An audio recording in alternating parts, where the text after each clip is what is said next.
जय हिंद मेरे प्यारे साथियों, आप सभी का स्वागत है सोनू एग्जामिनर यूट्यूब चैनल पे। दोस्तों फाइनली आप सभी के लिए बहुत बड़ी अपडेट सामने निकल कर आ गई है। अगर आपका 10th क्लास में दोस्तों 60 से ज्यादा परसेंटेज है तो आपका भी दोस्तों सेकंड लिस्ट या थर्ड लिस्ट में नाम आने की संभावना है, यानी कि आपका भी दोस्तों सिलेक्शन हो सकता है, क्योंकि आप सभी के लिए बहुत बड़ी अपडेट आ रखी है जीडीएस 2026 वाली वैकेंसी की।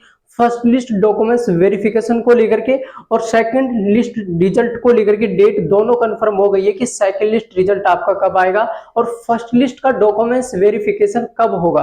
तो आप सभी के लिए बहुत बड़ी अपडेट है, जो कि इस वीडियो के माध्यम से आपको कंप्लीट इंफॉर्मेशन मिलेगी। सभी दोस्त वीडियो के एंड तक जरूर बने रहेंगे। अगर चैनल के ऊपर पहली बार तो चैनल को जरूर से सब्सक्राइब करके बेल आइकन को प्रेस कर लेना।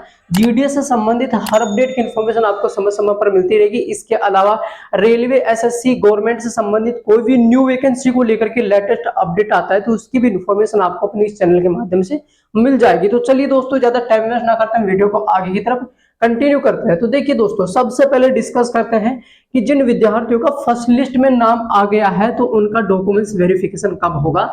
तो इनका documents verification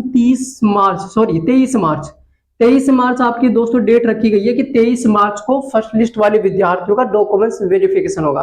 but first list में जिन विद्यार्थियों का नाम आया है उनमें से भी कुछ विद्यार्थियों को डॉक्यूमेंट्स वेरिफिकेशन से बाहर किया जाएगा, क्योंकि उनके डॉक्यूमेंट्सों में अगर छोटी मोटी गड़बड़ी यानी कि कमी गलती मिल गई तो उस स्थिति में वो बाहर हो जाएंगे। तो वहां पर एक पोस्ट खाली हो गई तो वहां पर सेकंड लिस्ट वाला स्टूडेंट नहीं आएगा, ना थर्ड लिस्ट वाले स्टूडेंट को लिया जाएगा और ना ही आपका फोर्थ लिस्ट वाले स्टूडेंट को लिया जाएगा। तो ऐसी स्थिति में वहां पर एक पोस्ट खाली हो गई तो उस पोस्ट के लिए कौन सा कैंडिडेट उम्मीदवार यानी कि रहने वाला है तो मैं आपको बता देता हूं। तो देखो, जैसे कि यहाँ पर आपका 23 मार्च को फर्स्ट लिस्ट का डॉक्यूमेंट्स वेरिफिकेशन होने वाला है और डॉक्यूमेंट्स वेरिफिकेशन में ये सारे के सारे डॉक्यूमेंट्स आपको यानी कि चाहिए। ठीक है, कौन कौन से डॉक्यूमेंट्स?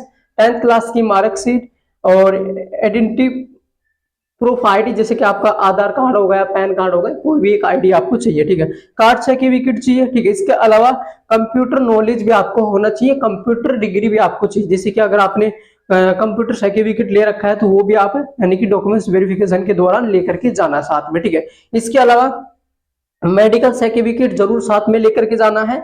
एप्लीकेशन फॉर्म प्रिंट, जब आपने फॉर्म अप्लाई किया था तो एप्लीकेशन प्रिंट अगर आपने निकलवाया है तो वो भी साथ लेके जाना है। अगर नहीं निकलवाया है तो प्रॉब्लम हो सकती है, इसलिए कह रहा हूं कि ये सारे डॉक्यूमेंट्स आपको चाहिए। इसके अलावा यानी कि मूल निवास प्रमाण पत्र भी दोस्तों आपको चाहिए। अब ये मूल निवास प्रमाण पत्र जो है वो आपका सेंट्रल का होना चाहिए। ठीक है, स्टेट का तो होता ही नहीं, सेंट्रल का ये होगा।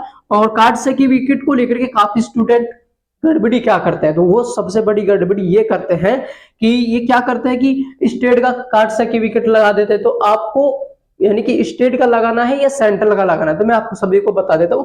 अगर आपके पास में स्टेट का तो भी कोई प्रॉब्लम नहीं है, अगर सेंट्रल लेवल का कार्ड सर्टिफिकेट है तो भी कोई प्रॉब्लम नहीं है। बट प्रॉब्लम कहां पे होती है? प्रॉब्लम यहाँ पर आपकी ये होती है कि कुछ स्टूडेंट क्या करते हैं कि अपने कार्ड सर्टिफिकेट को समय समय पर अपडेट नहीं करवाते। इसी स्थिति की वजह से उनका डॉक्यूमेंट्स वेरिफिकेशन क्लियर नहीं हो पाता है। तो यानी कि general, OBC, EWS, SC, ST वाले स्टूडेंट है जिनका कार्ड सर्टिफिकेट लागू है उनके लिए बता देता हूं कि ओबीसी वाले स्टूडेंट हैं और एससी वाले, ये दोनों के दोनों का कार्ड सर्टिफिकेट जो है 1 साल से ज्यादा पुराना नहीं होना चाहिए। अगर 1 साल से ज्यादा पुराना है तो अपना कार्ड सर्टिफिकेट अपडेट करवा लेना है, क्योंकि ये अपडेट हो जाएगा, यानी कि 2-3 दिन में आपका अपडेट हो जाता है तो इसको अपडेट करवा लेना। ठीक है, इसके अलावा एसटी वालों की बात करूं तो आपका दोस्तों 2 साल से ज्यादा पुराना कार्ड सर्टिफिकेट नहीं होना चाहिए। और जनरल वालों के लिए तो दोस्तों है ही, उनका कोई कार्ड सर्टिफिकेट बनता ही नहीं है। ठीक है, अब नेक्स्ट पॉइंट पे डिस्कस करते हैं कि डॉक्यूमेंट्स वेरिफिकेशन 23 मार्च को आपका होने वाला फर्स्ट लिस्ट को लेकर के। तो फर्स्ट लिस्ट में जिन विद्यार्थियों का नाम आया है उनके लिए बहुत बड़ी अपडेट है कि अगर जैसे कि मान लीजिए आपका डॉक्यूमेंट्स वेरिफिकेशन क्लियर हो जाता है तो बहुत बहुत बधाई हो। अगर किसी छोटी सी गलती की वजह से आपका डॉक्यूमेंट्स वेरिफिकेशन नहीं होता है तो इस स्थिति में फिर आपकी एक पोस्ट खाली जाएगी। तो ये उस विद्यार्थियों के दिए जाएगी जिसका परसेंटेज आपकी परसेंटेज के आसपास है। जैसे कि आपका सिलेक्शन हो गया फर्स्ट लिस्ट को लेकर के तो आपके यानी कि परसेंटेज के आसपास का जो स्टूडेंट है पॉइंटों में आगे पीछे यानी कि फर्स्ट लिस्ट में नाम नहीं आया है तो फिर उनका दोस्तों उसमें नाम आएगा। ठीक है, तो उसको बुला लिया जाएगा डॉक्यूमेंट्स वेरिफिकेशन को लेकर के। अब नेक्स्ट पॉइंट पे डिस्कस करते हैं कि यहाँ पर देखो सेकंड लिस्ट रिजल्ट कब आएगा। तो सेकंड लिस्ट को लेकर के अपडेट कर दिया गया है कि अप्रैल का फर्स्ट वीक अगर मैं अप्रैल की बात करूं, कब दोस्तों अप्रैल में आपका होगा, यानी कि 3, 4, 5, 6, ये 4 डेट हैं सेकंड लिस्ट को लेकर के। तो इन चारों डेट में कभी भी किसी भी एनी टाइम आपका सेकंड लिस्ट रिजल्ट जारी हो सकता है। Is that clear? अब नेक्स्ट पॉइंट पे डिस्कस करते हैं कि सेकंड लिस्ट की कट ऑफ क्या रहेगी। तो सेकंड लिस्ट की कट ऑफ को लेकर के अगर दोस्तों चर्चा करूं तो ये आपकी कितनी रहने वाली है, तो जिन विद्यार्थियों का 60 से ज्यादा परसेंटेज है तो वो आराम से सेकंड लिस्ट को लेकर के, थर्ड लिस्ट को लेकर के और फोर्थ लिस्ट को लेकर के वेट करें, क्योंकि आपका किसी न किसी लिस्ट में नाम जरूर देखने को मिलेगा।